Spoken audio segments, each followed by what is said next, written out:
இன்று பிப்ரவரி 28, 2026 சனிக்கிழமை.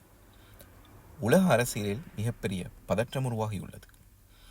இது ஈரான் மற்றும் இஸ்ரேல் இடையேயான நேரடி மோதல் மட்டுமல்ல, இதன் தாக்கம் முழு கல்ஃப் பிராந்தியத்துக்கும் பரவியுள்ளது.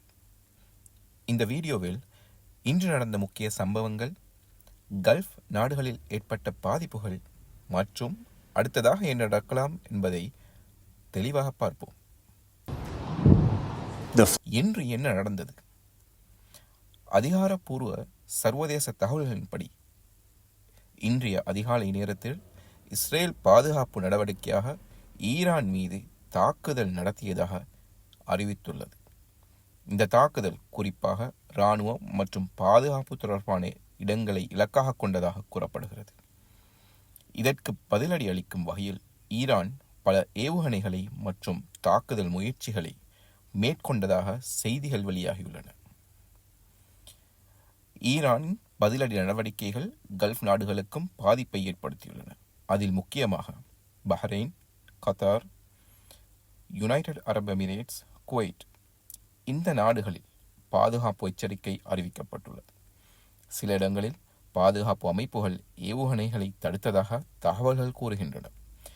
மேலும் கல்ஃப் பிராந்தியத்தில் உள்ள அமெரிக்க இராணுவ தளங்கள் அதிக பாதுகாப்பு நிலையில் வைக்கப்பட்டுள்ளன. இந்த மோதலின் காரணமாக பல கல்ஃப் நாடுகள் தங்கள் வான்வழி பாதையை தற்காலிகமாக மூடியுள்ளது. பல சர்வதேச விமானங்கள் ரத்து செய்யப்பட்டுள்ளன. இதனால் பயணிகள் சிக்கல்களை முகம் கொடுத்துள்ளனர். உலக சக்திகள் இந்த நிலையை கவனத்துடன் பார்த்து கொண்டிருக்கின்றன. சில நாடுகள் உடனடி அமைதி பேச்சுவார்த்தை தேவை என வலியுறுத்துகின்றன. இது பெரிய அளவிலான பிராந்திய போராக மாறாமல் இருக்க வேண்டும் என்பதே சர்வதேச கவலை. இந்த மோதலின் முக்கிய காரணம் என்ன? ஈரான் மற்றும் இஸ்ரேல் இடையேயான பதற்றம் புதியதல்ல. அணுத்திட்டம், பாதுகாப்பு கவலைகள் மற்றும் பல ஆண்டுகளாக இருந்த அரசியல் மோதல்கள் இந்நிலைக்கு காரணமாக பார்க்கப்படுகின்றன. இன்றைய சம்பவம் அந்த பதற்றத்தை மேலும் தீவிரப்படுத்தியுள்ளது. அடுத்ததாக என்ன நடக்கலாம்? நிலைமை இன்னும் மாறிக்கொண்டே இருக்கிறது. 3 சாத்தியங்கள் இருக்கலாம். இருதரப்பும் கட்டுப்படுத்தப்பட்ட பதிலடி மட்டும் செய்து நிலைமை சமநிலைக்கு திரும்பலாம். கல்ஃப் பிராந்தியத்தில் மேலும் பாதுகாப்பு நடவடிக்கைகள் அதிகரிக்கலாம்.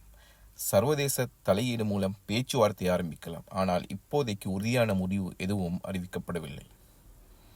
முக்கிய அறிவுரை: இந்த மாதிரியான சூழ்நிலைகளில் அதிகாரப்பூர்வ செய்திகளை மட்டுமே நம்ப வேண்டும். சமூக ஊடகங்களில் வரும் சரிபார்க்கப்படாத தகவல்களை பகிர வேண்டாம். கல்ஃப் நாடுகளில் உள்ளவர்கள் அரச அறிவுறுத்தல்களை பின்பற்றுங்கள். இன்று பிப்ரவரி 28, 2026 ஈரான் மற்றும் இஸ்ரேல் இடையேயான மோதல் கல்ஃப் பிராந்தியத்துக்கு பரவியுள்ள ஒரு கவலைக்குரிய நிலையை உருவாக்கியுள்ளது. இது உலக அரசியல் மற்றும் பொருளாதாரத்தில் தாக்கத்தை ஏற்படுத்தக்கூடிய ஒரு முக்கிய தருணம். நிலையை தொடர்ந்து கவனித்து உறுதியான தகவல்களுடன் அடுத்த அப்டேட்டில் சந்திப்போம்.